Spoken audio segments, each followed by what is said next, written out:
Welcome sa Dries TV. Kung interesado ka sa ganitong news, huwag kalimutang isubscribe ang ating YouTube channel. Maraming salamat! Welcome po ulit sa ating panibagong update tungkol kina Kim and Paolo Abilino. Sa bawat update natin, tatalakayin natin ang mga pinag-uusapan sa mundo ng social media tungkol kina Kim and Paolo Abilino. Kaya naman kung hindi pa po kayo nakasubscribe dito sa ating channel nako, i-click nyo na po yan and isama nyo na din ang bell button.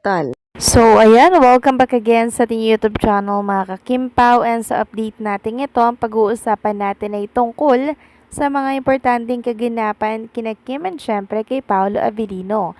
Pero bago yan, bilang pasasalamat, narito ang mga napili nating komento patungkol sa naging previous update natin. Unang komento mula po ito kay Ginang Helenita Catalasana. Sabi niya, di ko napanood ng buo ang duet nila sa Bislig, pero happy ako dahil araw-araw naman silang magkasama sa taping.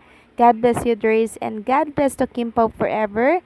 May God guide you both. Naku, Ginang Helenita Katalasan, sayang naman kung di nyo po napanood yung naging concert or performance ni Kim and Paolo Abilino sa Bislig. Sobrang saya po nun. And for sure, kikiligin kayo ng sobra. So, pwede nyo naman pong mapanood at i-replay ito sa Facebook page ni Honorable Ayek Pimentel. I-pass forward nyo lang po yung video, tapos mag-stop kayo pag si Paolo at Kim na po ang nagpe-perform para mas mabilis nyo po silang mapanood. Hopefully, mapanood nyo yon, Ginang Helenita. At ang pangalawa namang komento ay mula po kay Ginang Editana Donza. Sabi niya, hi, hello, may katotohanan na kilig to the bones ang ganap ng Kimpaw sa Bislig, Surigao. Hay nako, makabuang kilig nila. Maraming mga tao at fans ng Kimpaw. Gwapo ni Pau at super ganda ni Kimi. Galing at ganda ng prod ni Kimi. Para silang nag-promote. May punas-punas pawis pa. Hay nako, talagang may hiyawan. Super.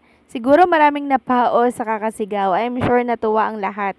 God bless Kimpaw. Yes po, Ginang Editana Donsa. Tama po kayo, ang daming nagsisisigaw kagabi dyan po sa Bislig para po i-cheer si Kim and Paolo Abilino. Grabe po yung ginawa nilang pagpapakilig sa mga taga-Bislig at maging sa ating mga team live. Until nga ngayon mga ka-Kimpaw, daladala ko pa rin yung saya po nadulot ng Kimpaw kagabi. Grabe no?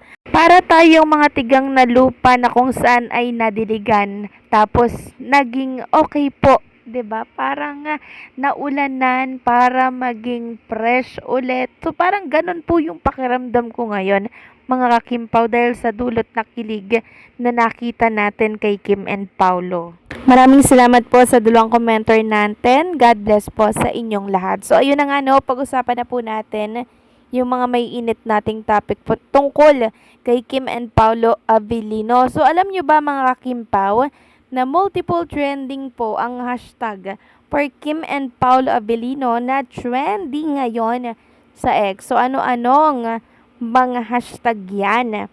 Unang-una, pang top 20 trending in the Philippines, Kimpaw celebrate Bislig, 28.3k na post. Grabe, ang dami.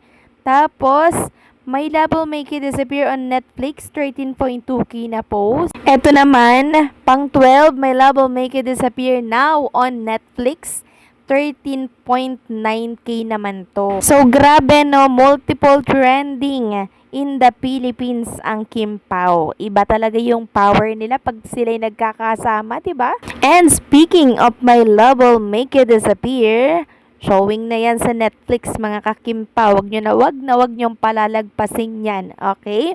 So, meron nga ditong isang account sa X, Kimpaw fan, na nag-share po ng tungkol dyan sa My Love Will Make You Disappear. Alam nyo, na-touch ako ng sobra dito. Sabi po ni Tinzia, credit sa post mo sis. Sabi niya, maraming salamat po sa mabait naming kapitbahay na tinawag kami nila nanay at tatay manood ng My Love Will Make You Disappear.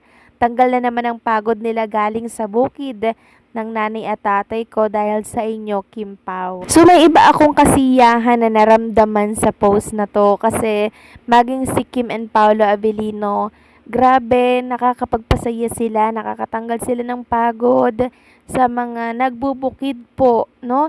So nakakatuwa naman yung kapitbahay nila dahil pinanood sila kasi alam po nila na panapan po itong mag-iina ng Kimpaw. Alam ko po mga kakimpaw yung hirap sa bukid, no?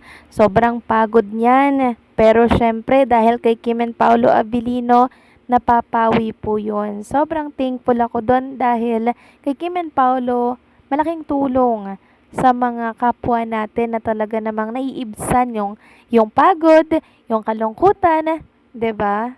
Kaya saludo ako kay Kim and Paula Abilino na nanatili pong down to earth, nakatapak pa rin sa lupa kahit sa kabila po ay sikat na sikat sila at talagang pinag-uusapan.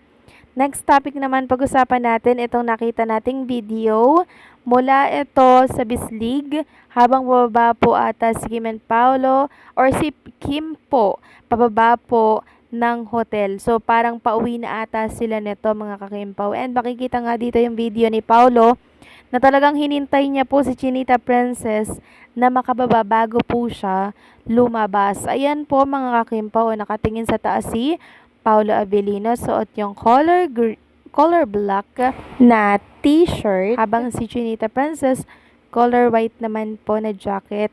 Talagang prinsesa po ang turing ni Paolo Abilino kay Chinita Princess. Sabi nga po na nag-comment dito, kilig talaga ako, simpleng gesture ni Pao sa babe niya na siguraduhin safe lagi si Kim. Talagang doon mo makikita na ibang-iba si Paolo sa mga ex ni Kim.